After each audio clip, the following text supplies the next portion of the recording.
Hello everyone, my name is Karen. Welcome to a brand new video here on my channel. So a few weeks ago, I uploaded my unboxing video of the iPhone XR, which we will also be talking about today. So I figured I should do a follow-up video and share with you what's in this iPhone and also maybe answer some questions that you guys commented or sent on the unboxing video. So yes, this is the very first iPhone that I own, and yes, it's not the latest unit, but based on all the reviews that I've checked and all the comparisons, I think the iPhone XR is going to give me the best value for my money. And again, I also mentioned this in the unboxing that I'm not yet willing to spend more money for a higher unit. So although technically I actually didn't spend my own money for this one, because this is actually an advanced birthday and I guess Christmas gift from my family. And also, you know, from a previous Android user, I didn't really expect that I'd be convinced to buy an iPhone for myself. And I think that's just because my preferences have changed throughout the years. So to answer one of the commonly asked questions, where I bought the phone, so I got this one from The Loop, which is technically owned by Power Mac Center. So a Power Mac Center is one of the authorized resellers of Apple products here in the Philippines, and they have a lot of physical stores in our country. The Loop also has a Lazada shop, so if you prefer online shopping, you can check out their Lazada shop. But the main reason why I decided to buy in The Loop at the UP Town Katipunan store is because basically that mall is the nearest in terms of location, and although there are other stores inside that mall that are also selling the same Apple products, the Loop store in particular, they have this small store, and the location is very ideal, and it's not the kind of store that a lot of people really go into. And because of the limited space that they have, there's really a limited number of people that could go in. So I don't really have to worry if I'd be exposed to more people. And basically I just wanted to be safe, and I don't want to be exposed to other human beings because again of the situation that we have today. In terms of the price, the actual retail price is 35,990 pesos. So again, this is the iPhone XR 128 gig variant. So I actually got a 5% discount for this unit because I paid mostly in cash. 30,000 something I paid it in cold cash, and then the 1,000 plus I paid it using debit card. So I'm not sure if by the time this video is already uploaded on my channel, if the promo is still existing in their store, but during the time I bought this, they said that they do offer the 5% discount if you pay the entire price in cold cash. If you want to combine cash and debit card, at least 80 to 90% of the price should be in cold cash, and then the rest should be in debit card. Because if you pay the entire retail price in straight debit, they will only offer 2% discount. So 5% of 35,990 is around 1,800 pesos, which I think is still a good thing. I mean, it's still a discount anyway, and I think it's also ideal that I got that discount because this is already the late 2020 version, which means it only has the phone, the cord, and that's it, no other accessories. So I can definitely use that extra amount to buy more accessories. in the future. I also know that there are other resellers out there that may offer this phone at a lower price, but the main reason why I chose to buy from an authorized reseller is because I really had to make sure that the unit is going to be NTC approved, so that whenever I make calls, receive calls, and send text messages, I won't worry about my signal being interrupted. And overall, just for my peace of mind, I just wanted to buy in a physical store instead of an online store, because of course I wanted to test out if the product is really working and just to really make sure that there are no damages at all. Now let's move on to the overall setup and the apps that I installed on this iPhone. So just a little spoiler alert, this is just a very basic setup, nothing too fancy. And I know there's a lot of videos here on YouTube wherein they're showing how to customize their iPhone with all these colorful widgets and icons. But personally, I don't think I need it, although it looks pretty and very aesthetic. But again, the most important thing for me is to have this phone very functional for my everyday use. So when you open the phone, you will see that I have just one page for all of the apps. The first thing that I actually did is to remove all the pre-installed Apple apps that I'm not actually using. When you remove an app from your home screen, it's gonna go to your app library. So when you swipe left, you'll see this is the app library containing all of the apps in your phone, and they're actually automatically categorized. And when you swipe down, you'll see here this is an entire list of all the apps on your iPhone. So if in case I need to access one of the apps that's not in my home screen, I can just refer to the app library. So when we swipe right, you'll see I only have 6 widgets, because personally I think these are the only widgets that I actually need to use like on an everyday basis.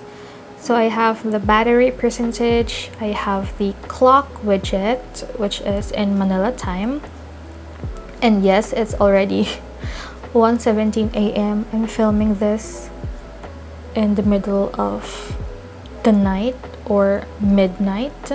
I have my calendar app. Oops. I also have the weather app, I have the maps, and the reminders, which is basically just my quick shopping list or wish list. So on my home screen, this is it. This is just like one page of all the apps that I'm using very frequently, and you will see at the top it's another clock widget, but this time it has 4 different time zones. So of course, the Manila time, I have here Los Angeles and Riyadh simply because I have relatives and family members who are currently living there. And the extra clock is Seoul, South Korea, because if you know me personally, I love K-pop, I love K-drama, so I just decided to put it there. And below the clock widget, I now have all the apps. So we're just gonna run them down really quickly. Of course, I have the App Store, I have the Grab app, which I use for mainly for transportation purposes and for food deliveries. For the messaging apps, I have here the emails and private messages. So I have my Gmail, my Facebook Messenger, and my Viber. Next, for the files category, I have the Apple Notes and Google Keep. So both of these apps are actually note-taking apps, but I use them differently. They have different purposes. So for the Notes app, It's more of the very spontaneous note taking process, or very random reminders. For Google Keep, on the other hand, its purpose is to take note of some very important information, like bank account numbers, some passwords I might forget, and other confidential stuff. I also have my Google Drive, which is the main cloud storage that I use. I also have my Google Sheets, which I don't actually use here on my phone because I only use this on my laptop. But if I need to quickly check a particular spreadsheet, then I will access this here on this iPhone. And last, I have the files folder, which is technically just a dump folder. If I need to download something from this phone, I redirect all the files on this folder. For the photography apps, basically this is all the photo related apps. I only have the camera, the photos, and Canva for my social media posts. And yes, I don't have any other editing apps for my photos, simply because I don't really use a lot of editing apps. And whenever I upload something on my Instagram, I just use the Instagram editing tools that the app already has. So very basic, very simple. Moving on, for the finances folder, nothing too exciting. It's just basically all the money related apps. For social media, of course, we have Facebook, Twitter, Instagram, Pinterest for downloading wallpapers and checking photo inspirations. Weverse, this is a K-pop community app. And lastly, we have TikTok, which I don't always use, but it's just there if I need some entertainment, I guess. For the studio apps, so these are the creator related apps. I have the YouTube Studio, I have the Creator Studio for my Facebook page. I also have the WordPress, which is technically for blogging, but I haven't really restarted my blog yet, and I'm planning to relaunch it very, very soon. So yeah. And also we have this video editing app called Velo. I haven't really tried editing an entire video on this app, but I already tried checking out some of the features, and I think in the future I will be using it. So moving on, we have the entertainment section, which contains all the video streaming apps. So of course we have YouTube, we have View for Korean dramas and other Asian dramas. We also have Netflix for series and movies. We have VLive, which is another K-pop essential live streaming app. We also have Apple TV.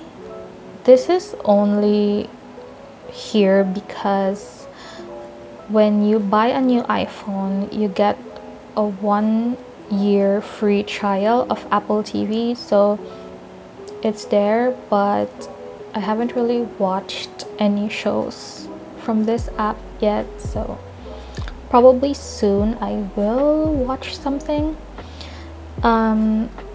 Next is IGTV. I don't always watch from this app because it's showing on the actual you're also gonna see the IGTVs on the Instagram app anyway, but this is very functional when you upload an IGTV video. And last but not the least, we have Kumu, which is a live streaming app here in the Philippines. You can watch live streams from other creators and celebrities, but you can also do your own live stream. Personally, I've already tried doing a live stream on this app, and it's actually pretty fun. And I'm planning to do more live streams very, very soon. So yeah, it's there. For the reads section, I only have two of them: the books and Webtoon. For the shopping apps, of course, we have Shopee, which is the main shopping app that I use. If I can't find what I'm looking for in Shopee, I'm gonna go to Lazada. For Sephora, it's there because I always check prices, like I compare prices of how much it is in Sephora Philippines versus from other resellers, because if in case you didn't know, I am a certified makeup artist, and of course I love makeup, so I always have to refer to the prices on Sephora. For Zalora and Weaver's shop, I haven't really bought anything from these apps, but you could say these are just, for window shopping. And last but not the least, we have some games. Although honestly, I'm not really the gamer kind of girl. I mean, I don't even play a lot of mobile games. I basically just installed them. I did try playing them, but right now I don't know. Maybe in the future I will uninstall them. But for now, it's there if I need extra entertainment. And if I'm bored, then I will play some games. And lastly, we have the dock below for the most used apps. Of course, we have the calls, wherein I can also quickly access the contacts, and of course the messages, Spotify for my everyday music and podcast, and of course Google Chrome for my main web browser. So that's it for my very basic iPhone setup. Again, I just wanted to make things simple and at the same time very functional, because honestly, smartphones sometimes they could be a major distraction in our daily lives, and I wanted to make sure that my iPhone is also in line with my daily productivity. So yeah, that's it. But before I formally end this video, I just wanted to share that a few days ago I actually filmed a vlog, or kind of like a day in the life or days in the life kind of vlog, and I also documented the battery life of the iPhone XR. So basically it's like a vlog and battery test all in one. So if you want to see that video, make sure that you subscribe to my channel and hit the notification bell so that you'll be updated when that vlog comes up. So yeah, that's it. Thank you so much for watching, and I'll see you guys next time.